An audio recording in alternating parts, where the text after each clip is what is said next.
जी विशाल। जी जी देवेश, आपने बहुत अच्छे तरीके से ये समझाया है हमारे नाजरीन को, हमारे दर्शकों को। मेरा आपसे सवाल यही था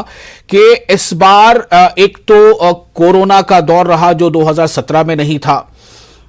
जो 2017 में जिस तरह का एक लहर थी उस जमात को, उस पार्टी को जो इस बार वहां सत्ता में है, वैसी कोई लहर की बात अभी तक सामने आ नहीं रही है।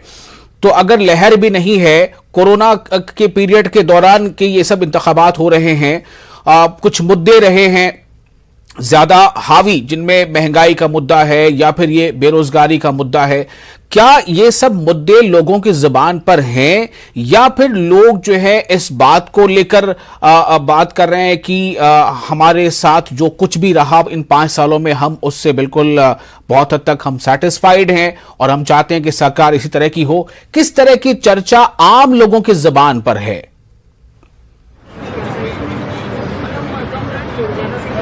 विशाल, मैं आपको बताना चाहूंगा,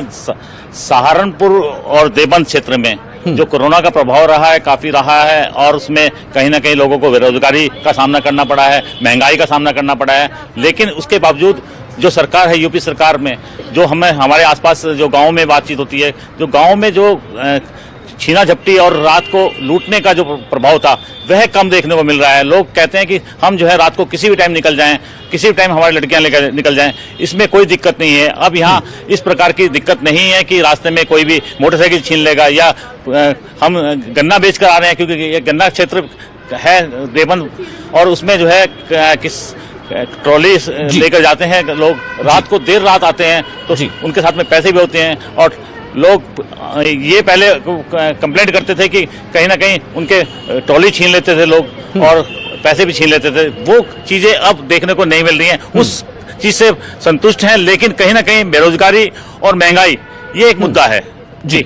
तो बेरोजगारी और महंगाई कुछ हद तक का जो है वो लोगों को ये सोचने पर मजबूर कर रहा है कि क्या ये मुद्दे हैं हमारे और क्या इस मुद्दे पर हमारी जो मौजूदा सरकार है वो कहां तक खरी उतरी है। आप हमारे साथ बने रहें। मैं फिर से रुख करूंगा तंजीर का। तंजीर, मैं आपसे यही जानना चाह रहा था कि चुनाव मुद्दों पर हो रहा है या फिर चूंकि ये फेज खास तौर से माना जाता है कि इस दूसरे फेज में जहां जहां भी इलेक्शन है ज्यादातर इसमें जो है वो ओबीसी किस तरफ जाते हैं वो बड़ा माने रखता है कि ओबीसी का किधर रुख होगा।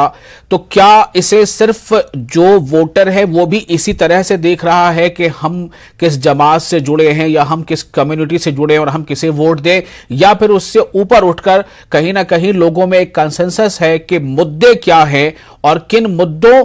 का हम पर सीधा असर पड़ रहा है, मुस्बत या मनफी, उसके बुनियाद पर लोग वोट कर रहे हैं? तंजीर।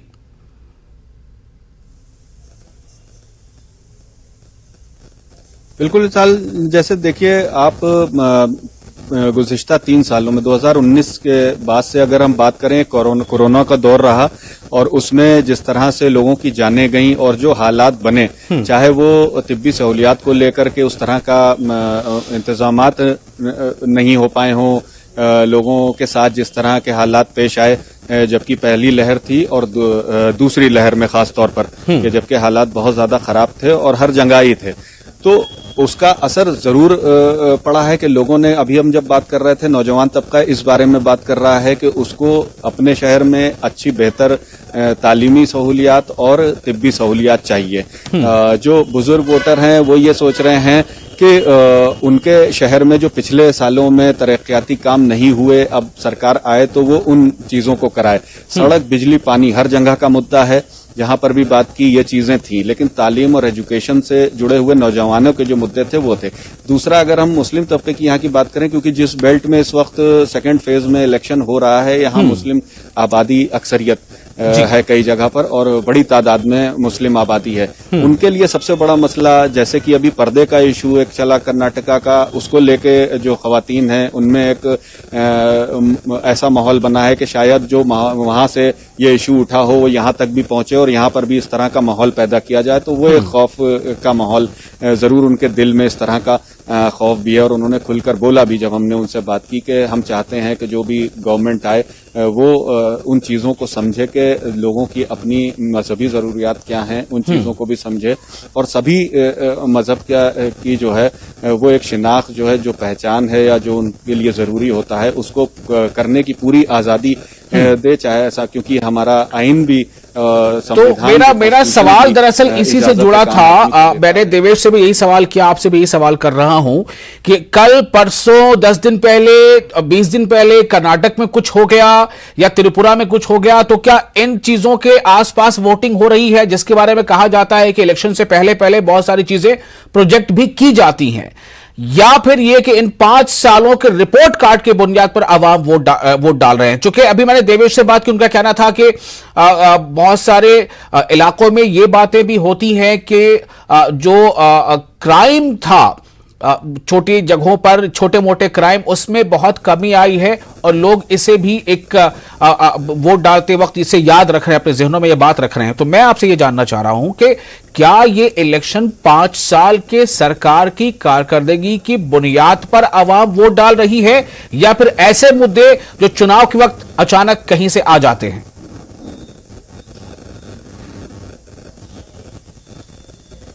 बिल्कुल सर, ये बहुत अहम सवाल है कि चुनाव के वक्त बहुत सारे ऐसे मुद्दे खड़े किए जाते हैं, क्योंकि ऐसा देखा गया है कि 5 सालों में जो चीजें हैं, कभी सरकार बनी और उसके बाद 3-4 साल का वक्त गुजर गया तो लोग भूल भी जाते हैं उन बातों को। लेकिन जब इलेक्शन से पहले कोई नैरेटिव एक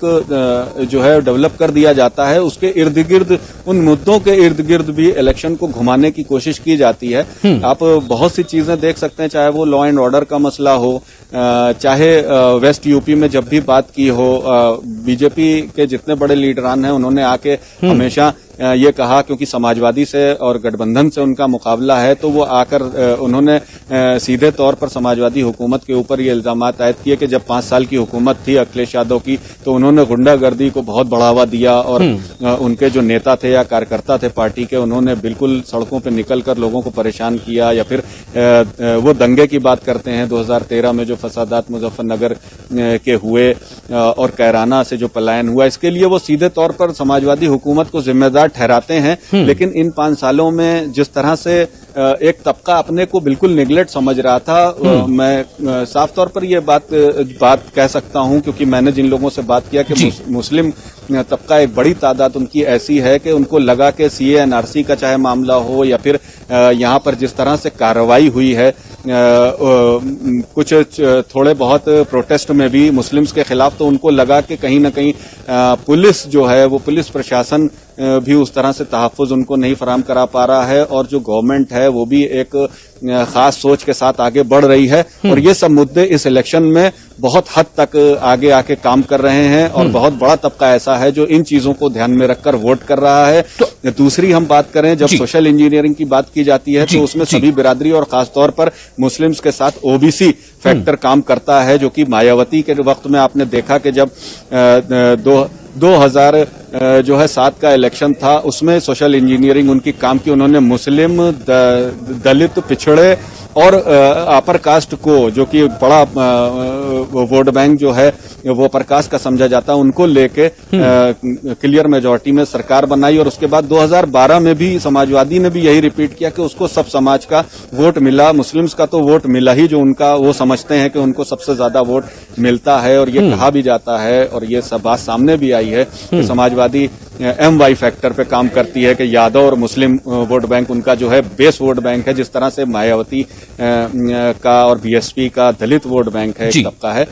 इसी तरह से 2017 में जब बीजेपी आई तो उसने भी सब समाज का वोट हासिल किया, और यही वजह थी कि उन्होंने इतने बड़े पैमाने पर जो है फतेह हासिल की है। और पश्चिमी उत्तर प्रदेश में जहां की फर्स्ट फेज का इलेक्शन 10 तारीख को हुआ, और अब ये 14 को दूसरे फेज का इलेक्शन, 58 सीटें और 55 सीटें, 58 में से 53 सीटें बीजेपी जीती थी, क्लीन स्वीप किया था फर्स्ट फेज में। और सेकंड फेज में 38 सीटें बीजेपी ने जीती थी, 15 समाजवादी ने और 2 कांग्रेस ने जीती थी। कांग्रेस और समाजवादी इत्तेहाद में लड़ रहे थे, तो 17 सीटें वो उस इत्तेहाद की थी। लेकिन सेकंड फेज जो है वो ये कहा जाता है कि यहाँ पर समाजवादी का एक तरह से मजबूत वोट बैंक है, 17 में ये वोट बैंक, तो इसलिए समाजवादी पार्टी को अपने अलायंस पर थोड़ा भरोसा है। मैं आपको शुक्रिया अदा करना चाहूंगा, आप दोनों को। यहां पर हमें एक छोटा सा ब्रेक लेना जरूरी है और एक छोटे से वक्फे के बाद जल्द हाजिर होते हैं। आप बने रहे न्यूज़ 18 उर्दू के साथ।